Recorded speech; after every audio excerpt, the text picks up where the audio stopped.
ایسے کون سے گناہ ہیں کہ جن کے سبب ایمان سلب ہونے کا اندیشہ ہے؟ تو اس کی وضاحت فرما دیں۔ تو یاد رکھیں کہ ایمان کی حفاظت اگر بندہ کرنا چاہتا ہے تو اس کے لیے یہ بات ضروری ہے کہ ہر گناہ سے بچتا رہے۔ ہر گناہ سے بچنا ایمان کی حفاظت کے لیے ضروری ہے۔ کوئی بھی گناہ معاذ اللہ برے خاتمے کا سبب بن سکتا ہے، کیونکہ علماء اکرام نے گناہوں کو کفر کا قاصد قرار دیا ہے۔ لہٰذا ایمان کی حفاظت کے لیے بندہ مومن کو چاہیے کہ گناہوں سے بچتا رہے۔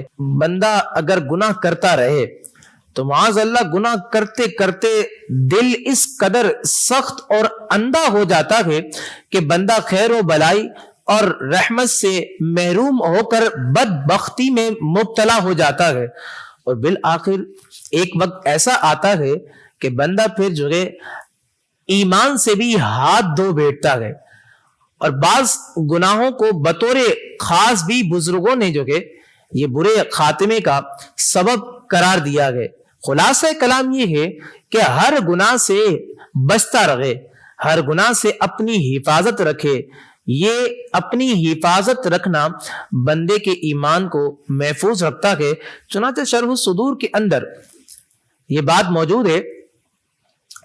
بعض علماء اکرام نے فرمایا ہے کہ معاذ اللہ برے خاتمے کے 4 اسباب ہیں، 4 سبب علماء اکرام نے برے خاتمے کے گنوائے۔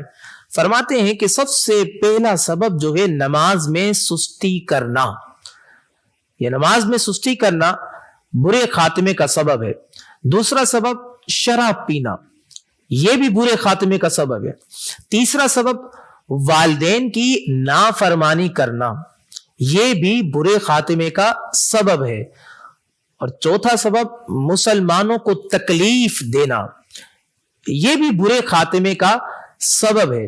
اور یاد رکھیں کہ گناہ کفر کے قاصد ہیں، اور اسی کے متعلق علامہ ابن حجر مکی رحمت اللہ تعالی علیہ فرماتے ہیں کہ ہمارے اسلاف کا یہ قول کہ گناہ کفر کے قاصد ہیں، اس لحاظ سے کہ جب دل پر گناہوں کی سیاہی چڑھتی ہے کہ جو مکمل طور پر دل کو گھیر لیتی ہے، جب گناہوں کی سیاہی مکمل طور پر دل کو گھیر لیتی ہے تو آپ فرماتے ہیں اب وقت ایسا آ جاتا ہے کہ دل خیر کو قبول نہیں کرتا۔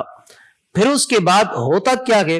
ہوتا یہ کہ یہ شخص جو چاہتا ہے کر گزرتا ہے، یہ شخص جو پسند کرتا ہے اس پر عمل کر دیتا ہے، اور اللہ پاک کے مقابل شیطان کو دوست بنا لیتا ہے۔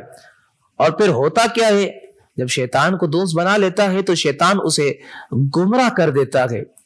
ہوتا کیا ہے کہ جب شیطان کو بندہ دوست بنا لیتا ہے تو شیطان اسے بھٹکا دیتا ہے، یہاں تک کہ پھر ایک مقام ایسا آ جاتا ہے کہ وہ شخص کفر سے کم کسی بھی برائی پر راضی نہیں ہوتا۔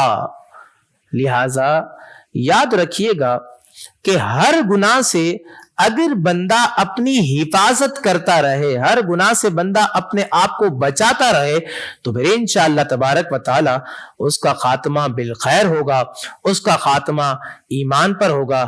اللہ تبارک و تعالی برے خاتمے سے ہم تمام کو محفوظ فرمائے، اللہ تعالی ہمارے ایمان کی حفاظت فرمائے، اور ہم تمام کو گناہوں سے بچتے ہوئے نیکیاں کرنے کی اللہ تبارک و تعالی توفیق مرحمت فرمائے۔